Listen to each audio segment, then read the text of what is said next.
Então, vamos pensar aqui.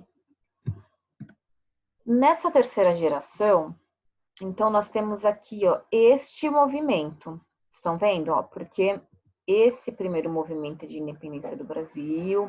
A segunda fase é aquela fase egocêntrica, desse sentimentalismo, em que o eu lírico fala desses próprios dramas existenciais, sentimentais, entre outras coisas.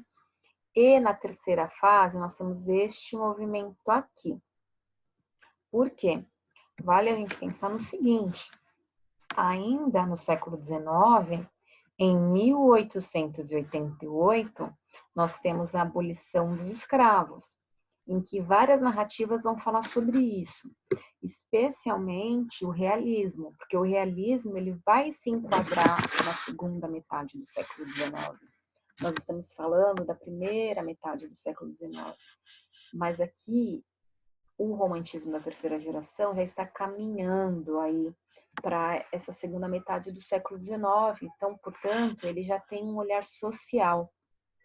Por quê? No romantismo, o olhar é individual, especialmente nessa segunda fase, né? No realismo, o olhar é social. É mais ou menos, vale vocês colocarem o seguinte: no romantismo, a gente tem um olhar de fora para dentro. No realismo, nós temos um olhar de dentro para fora. Vocês entenderam isso? Eu paro de olhar somente para mim e olho para fora, e olho para o meu entorno, olho para o exterior. Então, nós temos esse movimento se aproximando aí da abolição da escravatura, o que vai permitir que os autores, especialmente o Castro Alves, faça também poesias sociais, beleza? Então, por exemplo, aqui, quando a gente coloca essas três características, ó, poesia liberal, nós já sabemos, né, que é aquela poesia que eu tenho a liberdade do ponto de vista estrutural. Poesia abolicionista, falei com o, tá? É com o. Essa poesia que vai falar sobre os escravos, né? Deixar de ser escravo, dessa valorização do negro. Nós vamos ter poesias falando sobre isso. E Condoreira é a mesma coisa. Então, a gente pode pensar que a terceira geração, que o foco vai ser a poesia, tá? Então, a narrativa em versos. Por que eu tô falando narrativa em versos? Porque a gente tem um texto chamado O Navio Negreiro, que vai contar uma história. Então, por contar uma história, é uma narrativa, mas é uma história em versos, é uma narrativa em versos. Mas, para ficar simples para vocês, é uma terceira geração social que predominantemente nós temos a poesia, ou seja, os textos em versos. Beleza? E por que nós temos isso aqui, ó, condoreira? Porque remete ao nome de um pássaro, o condor. O que é esse pássaro? É um pássaro que voa muito, muito, muito alto.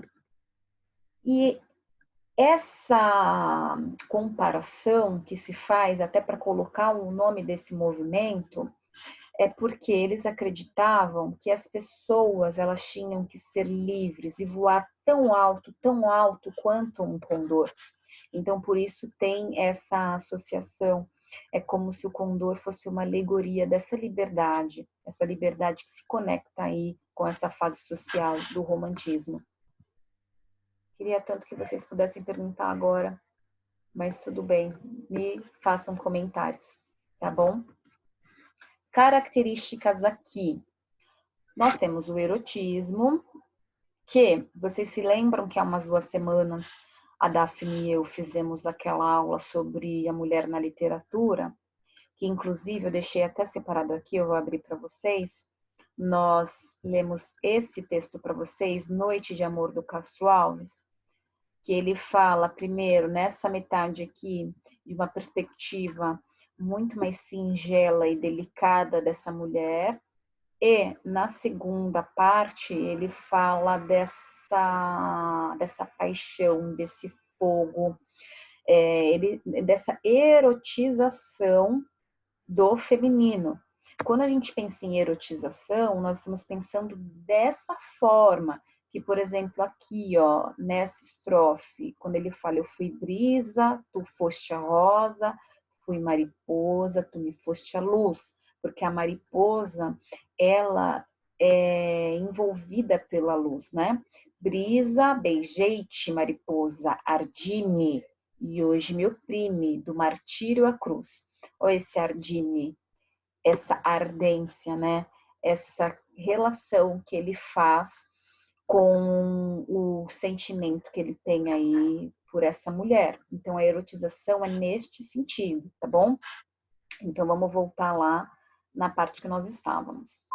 Então, aqui nós temos o pecado, que inclusive naquele texto, voltando lá para vocês entenderem de novo, calma. Ele fala, seria um sonho aquela noite errante? Diz-me, minha amante. Olha isso que ele fala, seria um sonho aquela noite errante, ele pergunta. Então, como forma de pecado, né? Um pecado, esse relacionamento, mas não porque ele se compara, por exemplo, com outros movimentos literários. É mais ou menos assim. Esse amor que ele sente, esse sentimento, essa erotização que ele faz, essa noite de amor que ele tem, será que é um pecado isso? Então tem muito essa relação de pecado, ele santifica essa mulher, ao mesmo tempo que ela é um anjo, ela é um demônio, é meio que nesse sentido. E se ela é um demônio, isso é um pecado. Acho que deu para entender, né? Liberdade, de novo, do ponto de vista estético, mas aqui também eu acho que dá para a gente pensar essa liberdade aí dos negros, né? A liberdade dos escravos. Abolicionismo, realidade social e negação do amor platônico, isso lá no finalzinho dessas poesias, principalmente do Castro Alves, tá? Que depois eu vou trazer alguns textos que ele vai falar sobre isso. Na verdade, esse texto que eu acabei de ler para vocês não tem essa concepção de amor platônico, né? Porque a concepção de amor platônico que nós temos é a seguinte, comparando um pouquinho com Camões. Eu amo uma pessoa e eu tenho já a parte que me é necessária, que é o amor, que é o sentimento, que é aquela questão do amor espiritual, e não do amor carnal. Então, aqui é totalmente o contrário, né? Ele está falando do amor carnal. De novo, voltando para ficar claro. Acho que esse texto também é bem elucidativo aqui, Noite de Amor, do Castro Alves. Ele fala dessa noite de amor que ele teve. Ele está dizendo do amor carnal.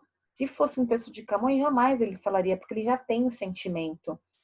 Então, ali sim o amor platônico. Aqui não tem nada de amor platônico. Então, seria mesmo a subversão do amor platônico. Aqui, gente, eu vou só fazer uma observação que eu acho importante. Deixa eu ver se tem aqui para fazer a leitura para vocês deste momento, mas eu acho que nós temos aqui, ó. Quero ler essa segunda parte para vocês, ó. Porque essa primeira eu já falei da geração condoreira, né? Mas olha a segunda parte, ó. Na verdade, a terceira geração romântica questiona a ideologia da primeira geração. Isso é legal, eu vou explicar.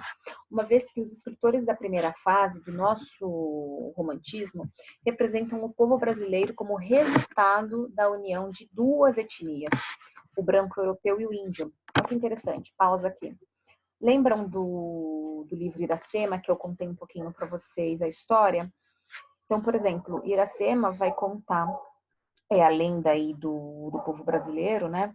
Vai contar a história de uma jovem índia que se apaixona por um homem europeu e a união dos dois vai fazer com que nasça o primeiro brasileiro.